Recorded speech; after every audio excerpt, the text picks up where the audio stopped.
September 26th, Sportscast. If you haven't yet, please subscribe in all our channels, YouTube, iTunes, and Periscope. And if you're in iTunes, please leave a rating and a review. It will help us out tremendously. And, of course, visit us on thesportscast.net, thesportscast.net. This show is brought to you by 12-1 Training. Get yourself in shape.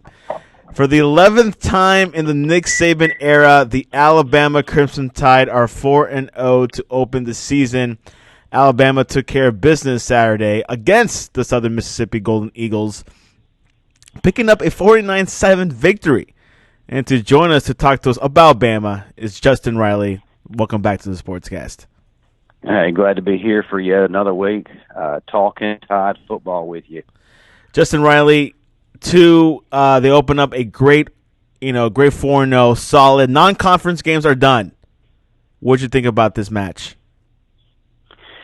Yes, non-conference games are done. The tune-up season is slowly coming to a close as Alabama will be entering a season of much stiffer competition, much to the delight of, well, pretty much everyone outside of the Alabama nation, because, as you know, Alabama has been under intense scrutiny for their lack of stellar opponents, to put in good words, thus far this season. But to me, I see it as a positive right now. Like I said, normally Nick Saban goes with tougher out-of-conference opponents to start the season. But this year, for whatever reason, call it fate, he elected not to do so, which has actually played well to our advantage. Anyone who has been following Alabama football knows Alabama's had issue with injury, pretty incredible injury, as well as having several freshmen, young faces playing in key roles. So this has been just an absolute positive thing for Alabama as far as development and just trying to get things going in a positive direction. And this contest against Southern Miss was just another way for them to better themselves in the areas they need to the most, defensively as well as up front in the offensive line. One of the biggest things that stood out to me in this game was Henry Ruggs. He seems to be the most explosive wide receiver in our arsenal right now.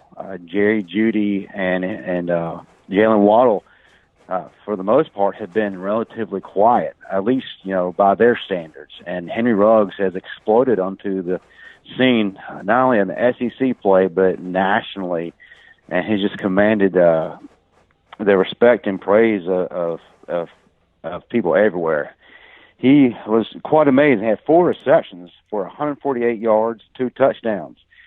He averaged a whopping 37 yards per catch. I mean, that's just insane. Quite honestly, we even go ahead and say he might possibly be the best wide receiver in the nation right now. No slight to Jerry Jeudy, and some people may even call me crazy for saying that, but I'm just seeing a whole another level coming from Henry Ruggs thus far. And a lot of people actually foresaw that. He had quite a lot of hype surrounding him coming into the Alabama program from high school. But I was very impressed with him. One of the biggest things for me is something that actually quieted my complaining for the past several weeks, and that has been Alabama's inability to run the ball. So 4 weeks in, we finally have a 100-yard rusher. That's really unusual for Alabama to to have. 100-yard rushers are something that's commonplace with Alabama. But this season, not so much. Well, Najee Harris finally broke that. He had 14 carries for 110 yards. Also contributed another touchdown through the air. Had a really solid day. And he also looked to me like he's playing with a lot more fire, a lot more intensity, a lot more drive. And that's one of the things that I really was concerned about with him here in the recent weeks. It looks like his performance against South Carolina really has ignited him, and it carried over into this past week against Southern Miss. So really promising there. The offensive line did play a little bit better as far as opening up running holes for our backs, and they seem to be getting a little bit of a cohesion now. We're not quite where I'd like for us to be yet, but there is some improvement. And with Deontay Brown coming back from suspension, that should make things a lot better as well. So that'd be one thing to watch. And it goes without saying, Tua Tagovailoa is just continuing to go off. He is continuing to show his legitimacy for Heisman contention. Second week in a row, he passed for 5 touchdowns. And to be honest with you, he probably could have passed for 7 or 8 had he been allowed to stay in the entire game. He was 17 of 21 for 293 yards and 5 touchdowns. Just another tremendous outing from Tua, and it's clear that he is the man of our offense, of course, along with these fantastic wide receivers we have. Defensive side of the ball, we're not quite where, we like to be Alabama standards-wise, but there is some improvement, and you might attribute that to the fact that we played, Southern Miss, but I'm not going to look at that. I'm just looking at the positives right now. At linebacker, Shane Lee and Christian Harris are continuing to be solid, continue to contribute. They look like upperclassmen, and they're just freshmen. So that really makes me feel a little bit better going forward, especially now as we enter conference play. The secondary seems to be solidifying themselves. Xavier McKinney, Trayvon Diggs, and Pat Surtain had a really good day as a collective unit, and I was pretty excited to see what they were able to do. And, as we enter into the tougher part of our schedule, especially when facing a quarterback down there at Baton Rouge named Joe Burrow, that's definitely an area that we have got to be locked down on. So, but it looks like we're heading in the right direction. Anthony Jennings had a really good day. It seemed like he was in on virtually every play. He had 5 tackles. He had a sack, tackle for loss. Just really, really looked good. Just really looked explosive. One thing that did stand out, and it seems to be the theme of Alabama, and the injury bug has struck again. Our kicker, Will Reichard, left the game early due to a lower extremity issue. Didn't really get a whole lot of detail about that. He had to leave. Joseph Bulvis had to take over for him. Did pretty nicely. Wasn't called in to duty as far as kicking field goals because, quite frankly, we didn't have to. And then one of the biggest concerns was DJ Dale, defensive tackle, left early as well. So that may be a concern. Looks like he will be a go this week, but it's something that needs to be monitored. Terrell Lewis did not play this past week against Southern Miss.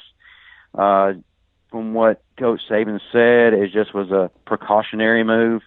He's been getting a lot of bumps and bruises, and they just really wanted to just give him some time to kind of heal before going into Ole Miss.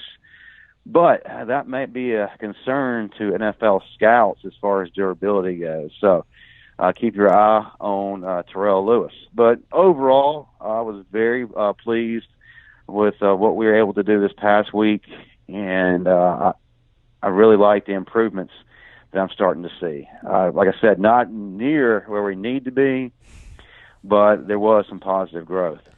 Unsurprisingly, the game was never close. Alabama scored the first 28 points of the game before allowing a touchdown near the end of the first half.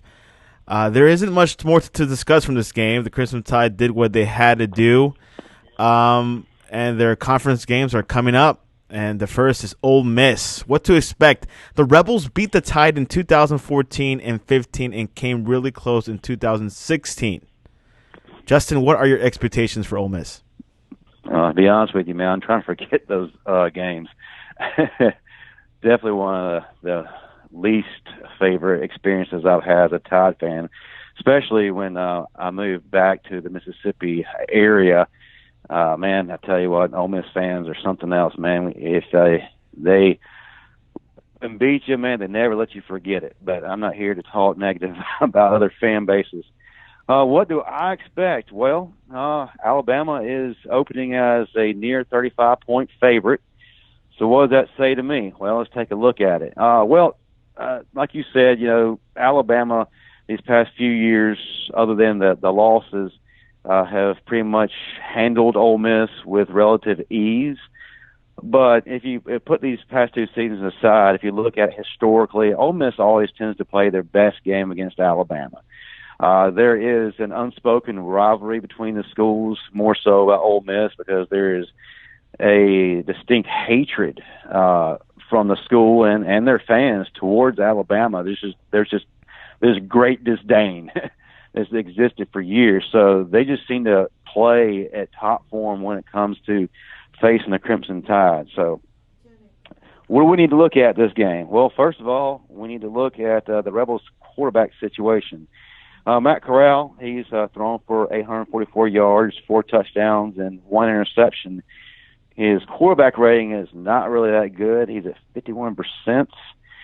But what you really need to look at right now in this past game against Cal, which really Ole Miss should have won that game. They lost on a poor call by referees, but we're not here to discuss that. In the past game against Cal, he suffered some bruised ribs.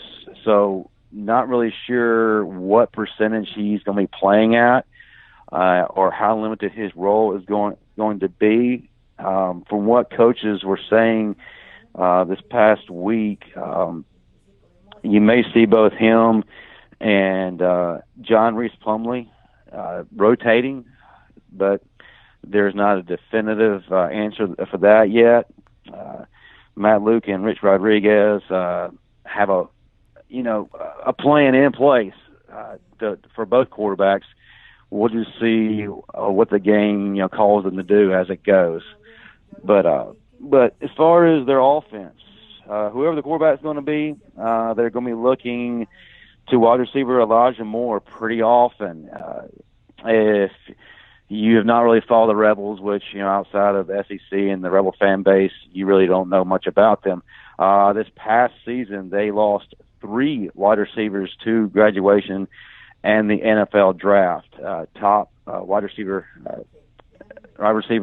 Brown and DJ Metcalf, and that's a pretty big deal there. So they got Elijah Moore, and he leads all wide receivers with 380 yards and 3 touchdowns. And that pretty much is all who is catching. There is actually a 289-yard disparity between him and the second leading receiver, and that's Dontario Drummond. But they do have some talent at wide receiver. Just for whatever reason, Corral's not really looking their way. So, but this is a pretty much young wide receiver core. So look at some struggles there. Scotty Phillips is going to be carrying the ball. He's probably one of the least praised running backs in the SEC, just because he really doesn't get a whole lot of opportunity for that. He's really good, really underrated. So far, he's got 362 yards and 4 touchdowns. Last season, he had nearly 1,000 yards. And his carries are limited because they are primarily a passing offense. It's really good. And then they got Jarian Ely. He is a highly touted freshman. Actually gave up a pro baseball contract to come play for the Rebels. Pretty exciting. He's a very explosive runner, averaging just over 6 yards a carry. So if he gets loose, he may be a problem for Alabama, who has been giving up a lot of yards on the ground, especially on that left side. So look for the Rebels to exploit that. Now, if you can't block, you can't run, and that's a big problem for Ole Miss right now. They got a very young offensive line, very inexperienced. It's very evident. Why? Because 4 games in, Matt Corral has been sacked 10 times. And when it comes to limiting big plays from opposing defense, the Rebels are actually one of the worst in the nation. They rank 96th in the nation in that category. So that should serve Alabama pretty well as far as limiting the Rebels and what they're able to do. Defensively, on that side of the ball, one of the biggest concerns for them is in their secondary. And if they're not going to be good in the secondary, that means a lot to Alabama with this talented group of wide receivers. They are the number one wide receiving group in the country. And the Rebels, man, when you're averaging or allowing 288 yards per contest and rank 114th out of 130 FBS teams against the pass, you need to be concerned. So this should play well into Alabama's hands. As far as we got to find some positive here on the defense, they're strong up front. Benito Jones and Hosea Coatney are great defensive linemen for the Rebels, NFL prospects. They have a really good middle linebacker, Mohamed Sanago. He had an amazing 2018 campaign with 112 tackles, and if he does the same thing this year, look for him to possibly make his way out of Oxford into the NFL draft.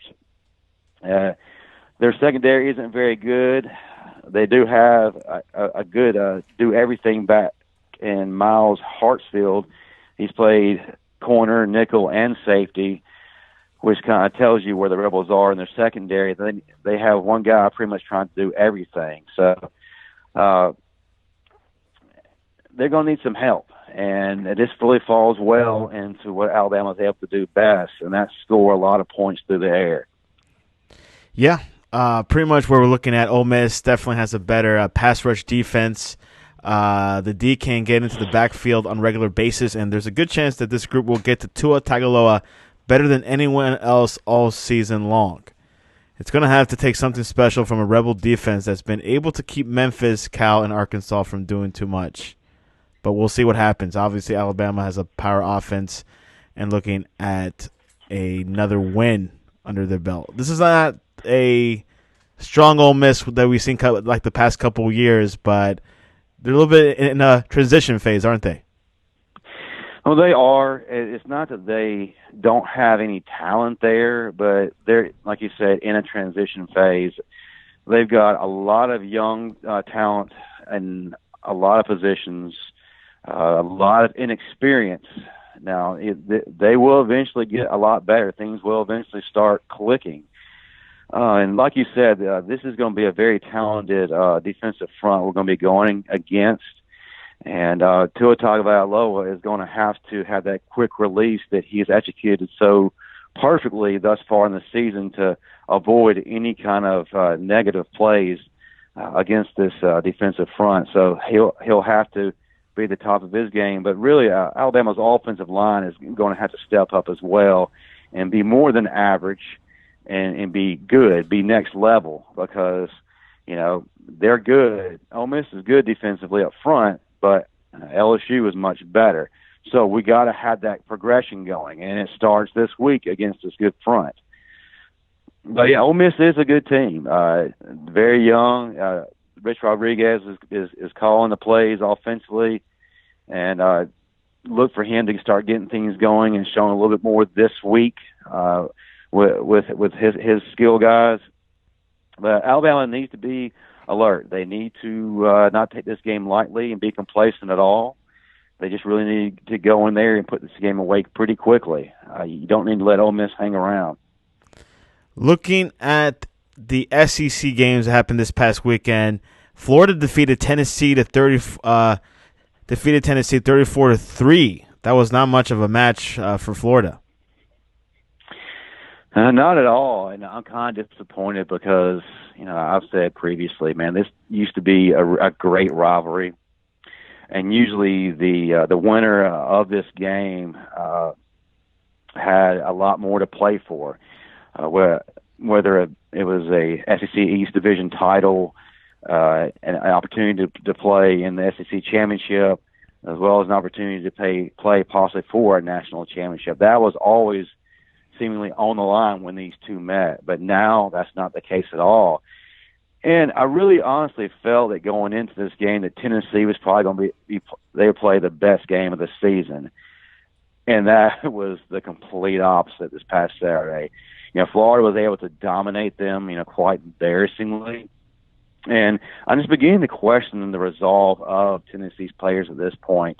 Are they still buying in? Are they still just playing hard and playing and giving all they got to Coach Pruitt, or have they pretty much just kind of called it quits already? I don't know. Florida's a great team, or they're a much better team than Tennessee at this point. And I like the progression their offense has taken under the guide of Kyle Trask. I honestly felt like they are doing much better with him leading the way than his predecessor there. So I really like what I saw from them, man. Florida's playing determined. They're playing passionate, and the problems that existed in the early going are slowly beginning to disappear for them, and they're turning out to be a contender in the East. So I like what I saw from Florida. Other scores, as we discussed before, Ole Miss lost to Cal 28-20. LSU defeated Vanderbilt 66-38. Auburn defeated Texas A&M 28-20. Real quick, is this Auburn team a force to be reckoned with? Oh, quite possibly. Actually, Auburn actually had A&M up, down large for a long part of that game, but A&M came roaring back. But the thing is, I'm just really surprised that A&M is not showing more than what they're showing right now. I thought they were going to be a much better team, and I also thought that those top tier games that they have scheduled this season, they had an opportunity to upset one of those teams, if not two. But I'm beginning to change my mind right now. I guess they're not quite ready for prime time yet, but then we still got a lot of season to play. Auburn, kudos to them. They are beginning to show a little something. But my concern for them is, can they be a balanced offense? They rely heavily on the run, and they're going to have to do a little bit more through the air to really be a serious contender. No one's questioning them defensively. They have one of the better defenses in the SEC right now, and especially up front, man. Got some NFL guys there. But great win for the Tigers, and that's to only boost their confidence going forward. And they're now in 7th place. Mississippi State defeated Kentucky 28-13. Missouri beat South Carolina 34-14. San Jose State from the Mountain West Conference defeated Arkansas 31-24. Quite an upset. Oh, come on, Arkansas! What's going on here? I mean, y'all need to get it together. I thought the Razorbacks would be a little bit more improved this season, but man, they're looking at finishing last in the SEC again. So they're going to have to figure something out pretty quickly. But San Jose State, come on, bro. Another big matchup this weekend was Georgia defeating Notre Dame 23-17. What does this tell you about Georgia? Well, they're a really good team. There's no question about it. People were kind of ragging them a little bit just because they hadn't really played anybody of value up until this point. But say what you will, and it came to the big stage, they showed up. And also kudos to Notre Dame. They really were getting a lot of disrespect coming into this game. Nobody was giving them a chance at all. They didn't think that they're going to be able to stack up against this loaded Georgia team, and they did. They played them shout for shout, man. I mean, the game was up for grabs until the very end. So it really showed a lot as far as Notre Dame goes. I think that they're a really good team. I think that they are worthy of where they are ranked, and I think they're worthy of high praise. Now, as long as they don't turn around and just drop something they shouldn't, I think that they have an opportunity to still have a good season, maybe even sneak back into the college football playoff race, but they're going to need some other things to happen. I mean, but both teams look great. Both teams really fought hard, and they fought through injury to some key players. Overall, man, it was the game of the weekend, and I got tremendous respect for both teams. But I think Georgia's only going to get better from here, and just look out. I don't see anyone really being able to hang with them in the East. Maybe Florida, if they continue to get better, but that all depends on that offense and Kyle Trask. But for now, man, Georgia is the team to beat. They're the most impressive thus far. Georgia is third in the AP poll. Notre Dame, was the biggest game in their schedule, and I believe if they didn't win that game, their chances of the playoffs were dwindling. Ready for game predictions? Yeah, let's do it. Penn State at Maryland. I gotta go with Penn State, man. I think they're the stronger team. I think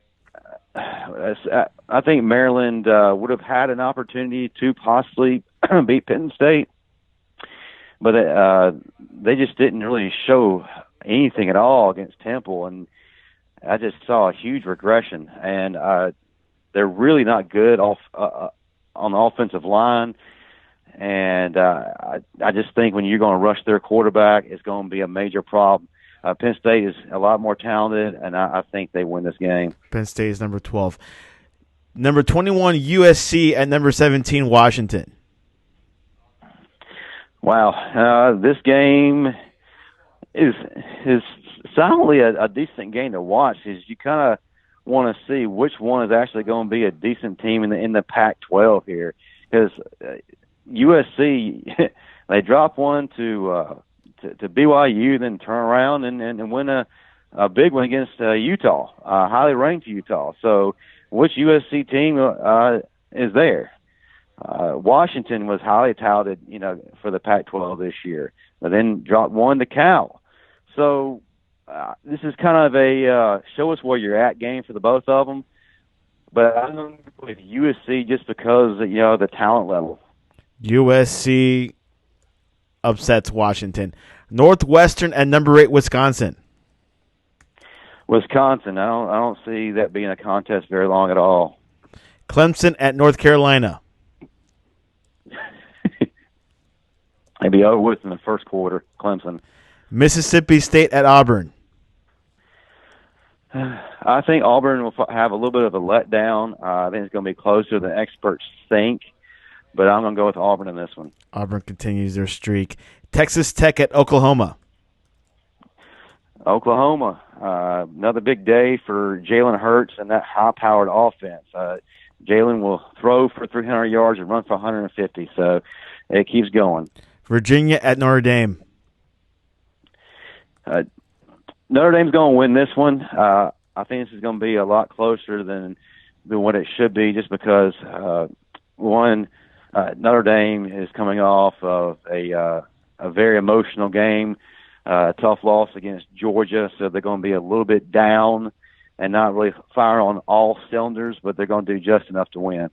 NC State at FSU. Well, who's really going to benefit from watching that one? Anyway, Florida State wins. I just feel like they have the better talent. Ohio State at Nebraska. Oh, I would like for this to be a game. I really felt like Nebraska was going to be the dark horse in the Big Ten this year, but I'm not all too convinced yet. They played a tremendous game against Ohio State last year and actually had an opportunity to possibly upset them, but Ohio State did prevail. But this time around, Ohio State's going to win and a much wider margin. Not many people are picking Nebraska for some reason. This could be the upset game that Ohio State usually loses to. I'm choosing Nebraska for the heck of it. Well, I mean, it would be kind of good. I mean, isn't game day there this weekend? Yes, you are correct. Yeah, it's kind of a head scratcher as to why they chose that game. But I mean, it would be worthwhile if it actually was a game and Ohio State lost. But we'll see. Ole Miss at Alabama. Ole Miss at Alabama. My game. Well, Alabama, I feel, is going to be the victor. The biggest thing for Alabama is continue to improve. For the love of God, keep everybody healthy. No one else needs to get hurt. I want to see that offensive line continue to gel, continue to get better, establish some good chemistry and continuity there. I need the defense to really show up as well. I need the Rebels shut out. But I feel like Alabama is going to win this game in Tuscaloosa pretty handily. 5-0 Alabama. NFL, Cleveland Browns at the Baltimore Ravens rivalry. Ooh. This should be a decent game. Although Baltimore lost last week against the Kansas City Chiefs, a worthy I feel opponent. like a very worthy opponent. And to be honest with you, even though in a loss, the Ravens really showed me a lot because they were down big and they came roaring back and actually could have won that game. So that says a lot about where they are right now. They're a much better team than last year.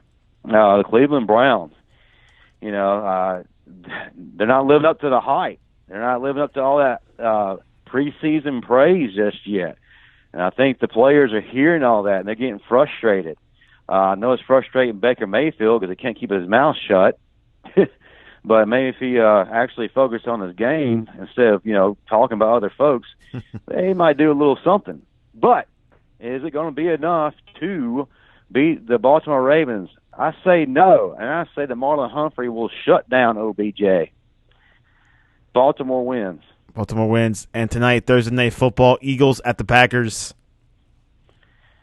Eagles at Packers. Man, I got to go with the Packers, man. They're doing something special in that defense, and I don't think the Eagles are going to have a nice day against them. So I feel like the Packers are going to win. Matter of fact, I'll say the Packers will shut them out. Packers shuts out Philadelphia. And random question of the day, who will most likely be the number one pick in next year's NFL draft, Tua Tagovailoa or Justin Herbert? It will be Tua Tagovailoa. And a Twitter poll has him at 70% to Justin Herbert's 30%. So looking good for Tua. The poll is still continuing on. Justin, how can people reach you online to talk to you about Gardner Minshew? Man, the Minshew mania is growing more powerful in greater numbers, isn't it? And, it's been pretty cool. And you predicted it like the first weekend. He was the rookie that impressed you that weekend on week one. Absolutely, man. And to be honest with you, I think that once Foles actually heals up, there may be a little bit of issue there. Foles may not start. I love Nick Foles. If Gardner goes 6 in a row, winning or 8, there's no doubt that he'll be the starter. There's no question, man, and he's not playing like a rookie right now. He's playing with a lot of confidence, a lot of poise, and in critical situations, he's not making mistakes. And I mean, we're only in the early going to the NFL, man. He's already an icon, man. He's one of the most recognized players in the NFL this season. Which he doesn't even need Jalen Ramsey. No one needs Jalen Ramsey. I could have a whole podcast about my feelings about him and his antics, but we're not going to do that. But if you want to talk some Gardner Minshew mania, the mustache that supersedes all mustaches, you can find me at 12 on training. That's number 12, one spelled out training, on Twitter as well as Instagram. Also, too, I'm one of the main folks that actually runs our Twitter account at the Sportscast1 and on Instagram at Sportscast1. So you have multiple outlets to find me, and I welcome any conversation. And there you have it. Also visit us on the Sportscast 1 for the latest news and updates in college football, NFL, NHL, and, of course, college football and soccer. And, of course, we'll have tomorrow. We might not have a show tomorrow, but maybe Kailu on Saturday. We'll definitely continue some Big 12 football talk and possibly NFL. And, of course, this weekend, few games last weekend was heavy. This weekend, not as heavy, but it is heavy. USC, Washington, And, of course, Ohio State, Nebraska, a couple of games to watch. And, of course, we'll be live tweeting throughout the weekend. Anyways, Justin Riley, I appreciate you coming on to the Sportscast. One little program note, Santiago, before we go. I may or may not be live tweeting for the Alabama game. I actually have a powerlifting competition that I will be in this weekend, and depending on when it's over, it will determine, when I'm able to jump on and make commentary on the Alabama and Ole Miss game. If I'm not able to do it in the first half, you'll definitely see me in the second half. So those of you who join me pretty regularly each week, just be advised about that. But great being here another week, man. Enjoyed it. No pressure because, hey, when has Ole Miss ever given us trouble?